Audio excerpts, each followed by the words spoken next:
Hello friends, स्वागत है आपका हमारे चैनल स्टॉक एंड ट्रेड पे। बात करेंगे एक नए एसएमई आईपीओ के बारे में जिसकी लिस्टिंग डेट भी आ चुकी है और उसके बारे में एनालिसिस करेंगे कि मार्केट में किस तरह के इसके लिस्टिंग गेन रहने वाले हैं, कितना इन्वेस्टमेंट लगेगा मार्केट के अंदर इसके अंदर, और अगर आप इस लॉट को बाय करते हैं तो कितना आपको प्रॉफिट हो सकता है, लॉन्ग टर्म में कितना प्रॉफिट होगा और लिस्टिंग के दिन पे कितना प्रॉफिट होने के चांसेस हैं। जानेंगे पूरा एनालिसिस और देखेंगे कि किस टाइप पे इसमें अप्लाई करना चाहिए, नहीं करना चाहिए, ओपन मार्केट में बाय करना चाहिए या फिर इसको अवॉइड करके बाद में बाय कर सकते हैं।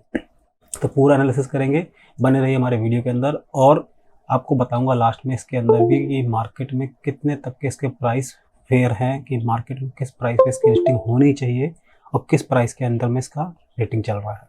ठीक है, तो जैसा कि सब जानते हैं मार्च का मंथ चल रहा है। मार्च में आईपीओ बहुत भरमार आती है, आईपीओ की बहुत भरमार आती है। आजकल हर रोज एक नई मार्केट में लिस्टिंग आ रही है कि लिस्टिंग की डेट आ रही है, कोई आईपीओ अप्लाई हो रहा है, कोई आईपीओ नया इशू करा जा रहा है, एफपीओ अप्लाई हो रहे हैं। तो उस टाइप के केसेस में किसको किस आईपीओ के अंदर अप्लाई करना चाहिए और कितने तक के परसेंटेज पे आपको रिटर्न्स मिल सकते हैं।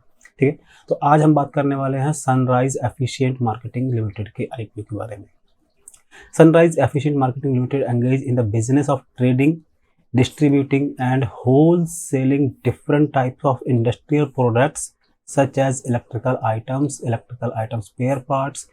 यानी कि बेसिकली कंपनी काम क्या करती है, कंपनी काम करती है इलेक्ट्रिकल आइटम्स जो कि इंडस्ट्रियल के अंदर यूज होते हैं, इंडस्ट्रियल प्रोडक्ट बनाती है और उन्हीं की कहीं ना कहीं मैन्युफैक्चरिंग करके सप्लाई करती नजर आती है। सबसे बड़ी बात कंपनी की क्या है? The company distributes automotive parts, gear boxes, motor pumps, oils, FMCG products. यानी कि इस टाइप के आइटम जो इंडस्ट्री के अंदर यूज होते हैं उस टाइप की मैन्युफैक्चरिंग करती है और साथ ही साथ में इसकी डिस्ट्रीब्यूशन भी करती है। कंपनी बेसिकली किस मॉडल पर काम करती है? B2B यानी कि business to business and business to consumers. इस मॉडल पर कंपनी कहीं ना कहीं काम करती है और लगभग 138 मैन्युफैक्चरर से इसका ऑथराइजेशन है इस टाइम पे। Currently N authorised dealer of 138 manufacturers. ठीक है, अब बात करते हैं कंपनी के आगे स्ट्रेंथ के बारे में, कंपनी और किस तरह के मार्केट में काम करने जा रही है। तो देखिए मार्केट में सबसे बड़ा काम से क्या है? Retails, import, export, sales, fabrications and assembles wide range of products such as pipe fitting, sanitization and इसके अलावा mechanical and engineering items of all type of machined and unmachined costing.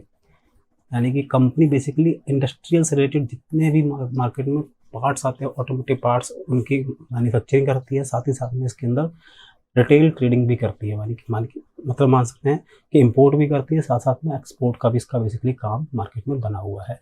और साथ में देखें तो इसके अंदर सबसे बड़ी क्या आता है? Accessories used for industrial, domestic and agricultural purposes.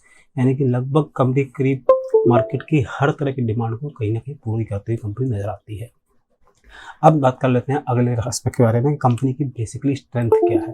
तो कंपनी की जो मेन स्ट्रेंथ है वो इस टाइम पे अगर देख पा रहे हैं हम लोग, तो सबसे बड़ी स्ट्रेंथ इसकी क्या है? Large and diverse product portfolio. यानी कि मार्केट में जो कंपनी काम कर रही है उसके पास बहुत बड़ी लार्ज टाइप की प्रोडक्शन है।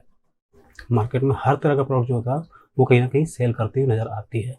Established relationship between with institutional customers, quality assurance and experience promoters, skilled workforce.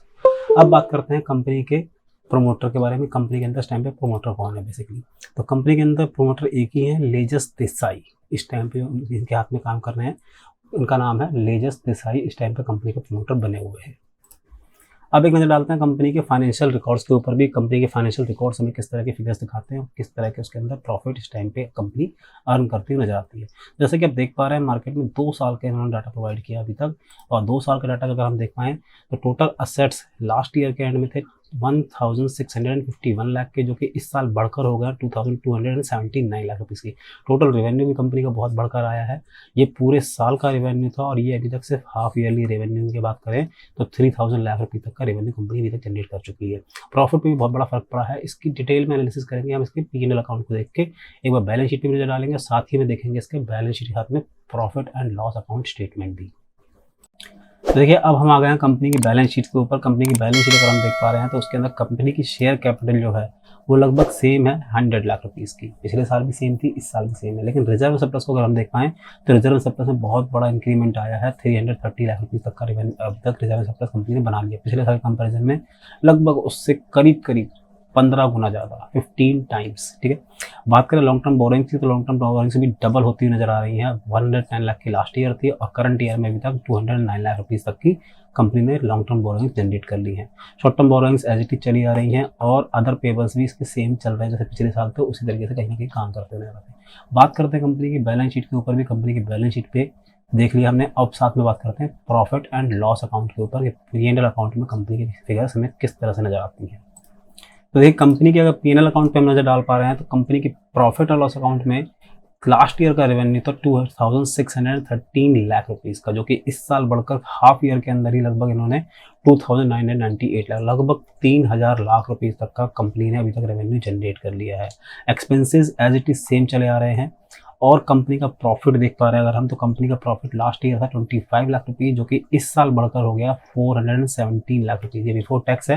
और 312 लाख रुपीज़ तक का कंपनी ने अभी तक प्रॉफिट इस टाइम पे डिक्लेयर कर दिया है। हाफ ईयर की बात करें तो कंपनी ने हाफ ईयर के अंदर ही प्रॉफिट बहुत अच्छा खासा दिखाया है साल में, और पिछले साल के कंपेरिजन में बहुत अच्छे प्रॉफिट पर कंपनी इस टाइम पे रन कर रही है। साथ ही हम बात करते हैं कंपनी के ऑब्जेक्टिव्स के बारे में। कंपनी इस आईपीओ से किस तरह के ऑब्जेक्टिव्स को सॉल्व करती नजर आती है। तो कंपनी का बेसिक ऑब्जेक्टिव जो है वो है वर्किंग कैपिटल रिक्वायरमेंट्स को फुलफिल करना।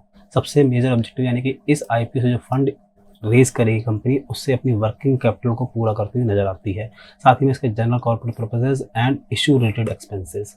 तो बेसिक सबसे बड़ा जो मेजर एस्पेक्ट है इस कंपनी का ऑब्जेक्टिव है वो है ऑब्जेक्टिव वर्किंग कैपिटल रिक्वायरमेंट्स को फुलफिल करना अपने लिए।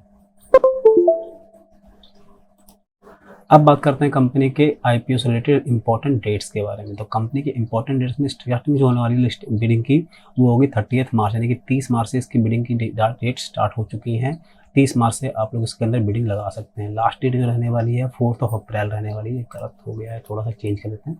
ये आपके लिए 4 अप्रैल, यानी कि 4 अप्रैल को इसकी लास्ट बिडिंग लगा सकते हैं आप लोग, और उसके बाद में इसकी बिडिंग क्लोज हो जाएगी। अलॉटमेंट जो मिलेगा आपको, बेसिकली इसका अलॉटमेंट डेट है 8 अप्रैल का। 8 अप्रैल को आपके पास इसका कंफर्मेशन आ जाएगा कि जिसको अलॉटमेंट हुआ है कि नहीं हुआ। अगर नहीं हुआ है तो उसका रिफंड इनिशिएट किया जाएगा 11 अप्रैल 2022 को। अब बात करते हैं कंपनी के प्राइस के बारे में। कंपनी के शेयर प्राइस की वैल्यू क्या रखी गई है। देखिए, मार्केट में इसका जो शेयर प्राइस रखा गया है वो 10 रुपीज़ पर इक्विटी शेयर इसकी फेस वैल्यू है, 10 रुपये पर इक्विटी शेयर।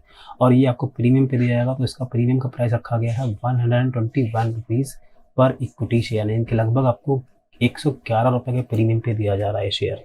और बात करें इसके लॉट साइज़ के बारे में, तो लॉट साइज़ का रहने वाला है 1000 शेयर्स का। 1000 शेयर्स, यानी कि लगभग आपको इसके अंदर अगर अलॉटमेंट अप्लाई करना है, आप इसके अंदर बिडिंग लगाना चाहते हैं, तो लगभग आपको 1,21,000 रुपये का इन्वेस्टमेंट इस एक लॉट के लिए कम से कम करना पड़ेगा। 1 लॉट बाय करने के लिए लगभग मार्केट में इसके अंदर 1,21,000 रुपये का फंड आपको चाहिए होगा अगर आप इसका एक लॉट बाय करना चाहते हैं। बात करें टोटल इशू साइज के बारे में, तो 13,80,000 शेयर्स इक्विटी शेयर्स मार्केट में ये कंपनी अपने लेके आने वाली है, जिससे कंपनी का पर्पज है 16.7 करोड़ रुपीस तक का फंड रेज करने का। इशू टाइप इसका फ्रेश इक्विटी शेयर्स है, यानी कि मार्केट में फ्रेश इशू शेयर्स लाए गए हैं। बात करें रिजर्वेशन के बारे में, तो कंपनी रिटेल शेयर को ऑफर कर रही है 50% एंड HNI NI को कर रही है इस टाइम पे 50%, लगभग आधे आधे का रेशियो इन्होंने डिस्ट्रीब्यूट किया हुआ है। अब बात करते हैं कंपनी के प्रमोटर्स की होल्डिंग के बारे में। तो कंपनी कितना होल्डिंग अपना रिलीज करने वाली है। तो प्री इश्यू शेयर्स, यानी कि जब शेयर इशू नहीं हो रहे मार्केट में, तो लगभग 100% की होल्डिंग इनके प्रमोटर्स के हाथ में थी, जो कि अब घटकर रह जाएगी 72.4%, यानी कि लगभग अगर देखते चले तो 28% तक की होल्डिंग मार्केट में इशू करी जा रही है। 28% तक के शेयर्स मार्केट में इस आईपीओ के जरिए कहीं ना कहीं इशू करे जा रहे हैं। लास्ट में बात करते हैं कंपनी के प्रॉफिट के बारे में। कंपनी में कितना इन्वेस्टमेंट लगाना चाहिए और इस इन्वेस्टमेंट में कितने रिटर्न्स आपको मिल सकते हैं।